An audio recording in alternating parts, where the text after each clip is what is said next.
सबको नमस्कार।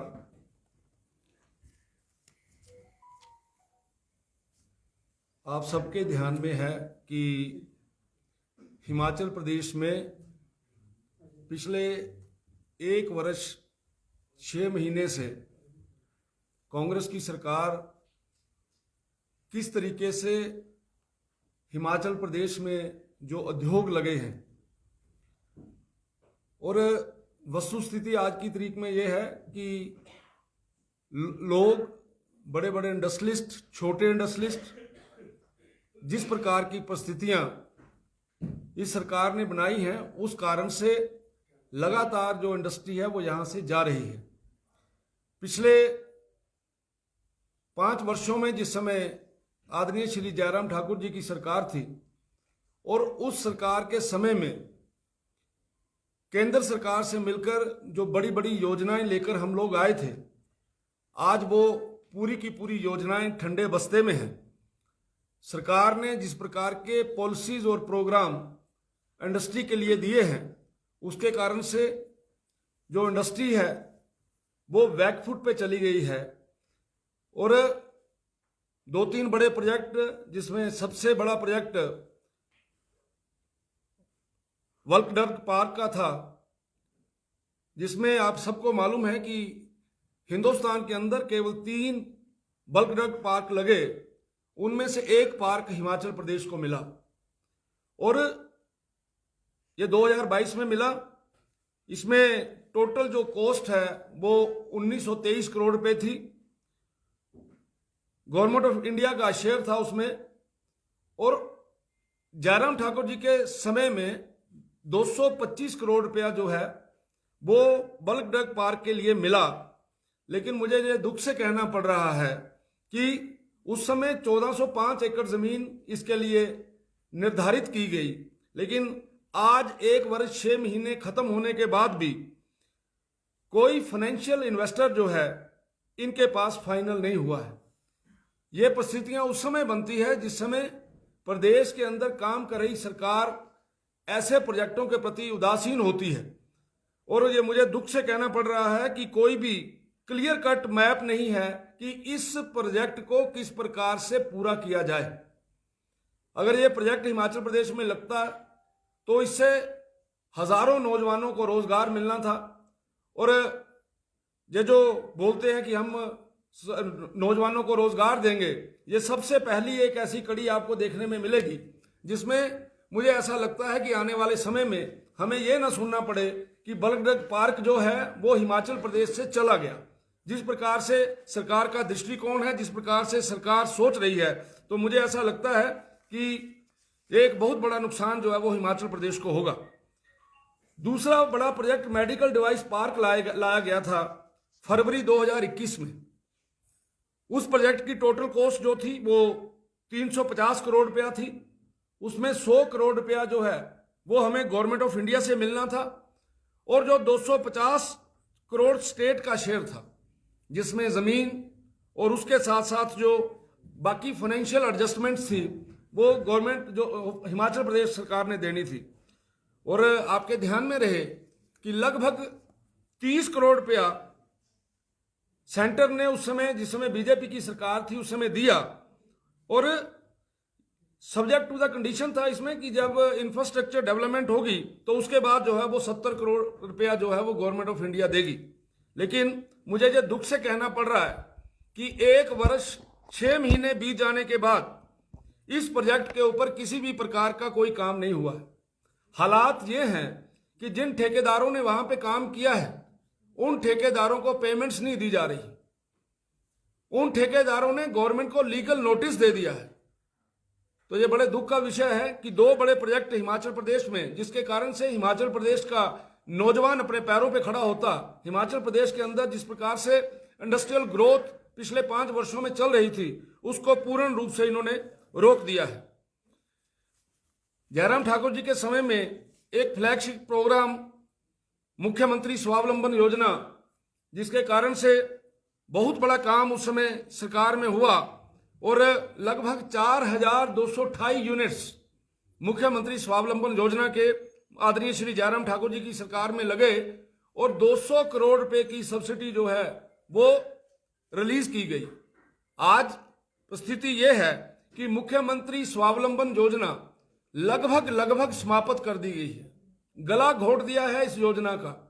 इस योजना के कारण से नौजवान मित्र 1 करोड़ रुपए तक जो है वो कोई प्रोजेक्ट लगा सकते थे, जिसमें एक अच्छा अमाउंट जो सब्सिडी का मिलता था। लेकिन अभी मुझे पता चला है कि 200 करोड़ रुपए की लायबिलिटी जो है वो इस योजना की जो है वो पेंडेंसी है, वो पड़ी हुई है। और मेरे पास 2 जिलों के मैंने पता किए कि 150 के करीब जो केसेस हैं जो ऊना के पेंडिंग पड़े हैं। 8 करोड़ रुपए की सब्सिडी नौजवान बच्चों की फंसी हुई है। इसी प्रकार से कांगड़ा के अंदर 320 केसेस जो है वो पेंडिंग है। 12 करोड़ रुपए की जो सब्सिडी है वो वहां पर भी जो है वो फंसी हुई है। यानी एक ऐसी योजना जिसके कारण से हर व्यक्ति को, नौजवान को अपने पैरों पे खड़ा होने के लिए बहुत ही अच्छा एक फ्लैगशिप प्रोग्राम था। और मुझे बड़े दुख से कहना पड़ रहा है कि सरकार की नाकामियों, नालायकियों के कारण से ये जो योजना है ये योजना बंद हो गई है। ये केवल और केवल योजना ही बंद नहीं हुई। आपके ध्यान में रहे कि हिमाचल प्रदेश सरकार ने इलेक्ट्रिकल ड्यूटी की जो राहत मिलती थी इंडस्ट्रिस्ट को, उसको इन्होंने बंद कर दिया। नई इंडस्ट्री के लिए भी और जो एक्सपेंशन यूनिट्स थे उनके लिए भी उसको बंद कर दिया है। बिजली की दरें बाकी राज्यों से ज्यादा हैं, हाईएस्ट इन द कंट्री। सबसे महंगी बिजली आज जो इंडस्ट्रीज को मिल रही है वो हिमाचल प्रदेश के अंदर मिल रही है।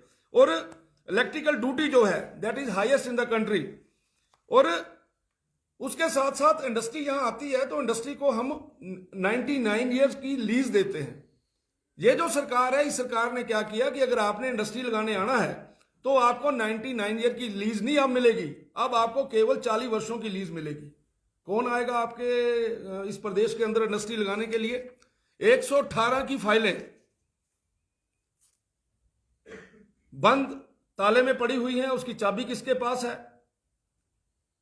उसको किस प्रकार से बाकी उन 118 की फाइल को निकालने के लिए उद्योगपति को किस किस जो है वो सिस्टम से गुजरना पड़ता है, यह भी एक बहुत बड़े दुख का विषय है। अभी हाई कोर्ट ने डायरेक्शन दी है चीफ सेक्रेटरी को कि भैया आप लोग, आपका जो पूरे का पूरा कुनबा है, जो आपका जो एम्प्लॉइज हैं, उन लोगों ने चलते हुए कामों को बंद कर दिया है। ये बोल दिया कि चुनाव है। उन्होंने लिखा इसके ऊपर, मैं अखबार की कटिंग मेरे पास आई है कि हाई कोर्ट बोल रहा है कि जो भाई इंडस्ट्रीज का आम काम है उस काम को आप क्यों रोक रहे हो चुनाव का नाम लेके। तो सारी की सारी फॉर्मेलिटीज पूरी हो गई हैं, लेकिन दुख के साथ कहना पड़ रहा है कि जो 118 की जो फाइलें हैं वो पूर्ण रूप से बंद है। सिंगल विंडो के नाम पे, पहले सिंगल विंडो में अगर केस आता था तो सारी की सारी एनओसी वगैरह साथ हो जाती थी। आज एनओसी लेने के लिए उद्योगपतियों को जगह जगह के ऊपर जो है वो जाना पड़ रहा है। इसके कारण से हिमाचल प्रदेश से उद्योग जो है वो जाना शुरू हो गया है। हिंदुस्तान यूनिलीवर बंद हो गया है। इसके साथ सर्वोत्तम रेमेडीज बंद हो गई है। माइक्रो लिमिटेड बंद हो गया है। जेबी ट्रांसफार्मर प्राइवेट लिमिटेड बंद हो गया है। और इसी प्रकार से जो बड़ी मल्टीनेशनल कंपनीज हैं उसमें Procter and Gamble, Green Lamp Industry, Barflex, Ganesh fats, ये जो इंडस्ट्रीज हैं, इन इंडस्ट्रियों ने यहां पे काम करने के वॉल्यूम को कम कर दिया है, छटनी कर दी है। तो ये 1 साल 6 महीने के अंदर केवल और केवल हिमाचल प्रदेश में, खास करके बद्दी और नालागढ़ के अंदर माफिया राज पनपा है।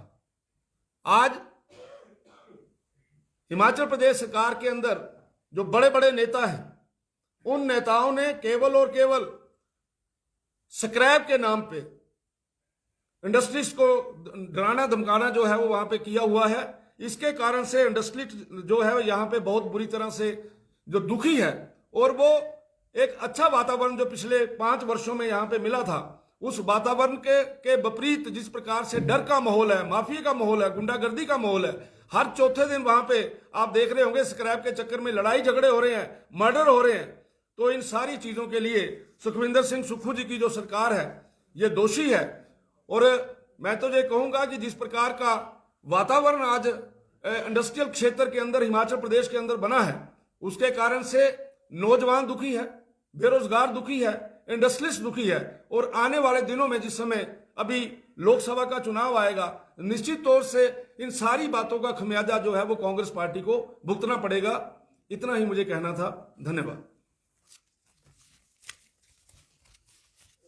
मुख्यमंत्री कहते हैं कि लिस्ट सौंपे हमें, कौन सी इंडस्ट्री पर हुई है। बीते दिनों भी मैंने प्रश्न किया था मुझे, आपने आरोप लगाए थे। मैंने तो नाम दे दिया अभी आपको, अभी बोले हैं मैंने, आपने सुने नहीं।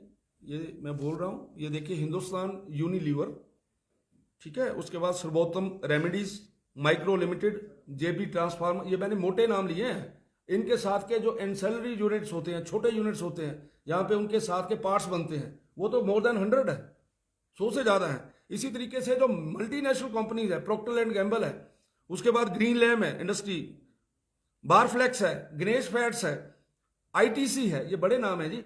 ये इंडस्ट्री जो है, इस इंडस्ट्री ने छंटनी कर दी है, और जो प्रोडक्शन उनकी होती थी उस प्रोडक्शन का लेवल, वॉल्यूम भी जो है वो कम कर दिया है। ये मैं मोटा बता रहा हूं, अगर इससे ज्यादा और चाहिए लिस्ट तो वो भी मैं दे सकता हूं। सर, हमीरपुर पार्लियामेंट्री की क्या स्थिति है? कांग्रेस ने भी अपना कैंडिडेट दे दिया है। हमीरपुर पार्लियामेंट्री भारतीय जनता पार्टी का एक मजबूत गढ़ है। समय समय के ऊपर जब भी लोकसभा का चुनाव हुआ है, आपने देखा है कि लगातार भारतीय जनता पार्टी वहां से जीत रही है।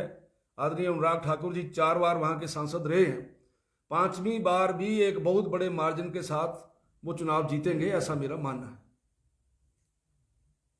मार्जिन कितना तक हो सकता है इस बार? मार्जिन तो वोट पड़ेगी तभी लगना जी पता। मार्जिन तगड़ा ही होगा, अच्छा होगा, जमानत भी जब्त हो सकती है।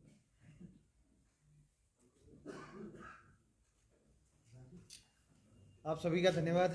Thank you very much.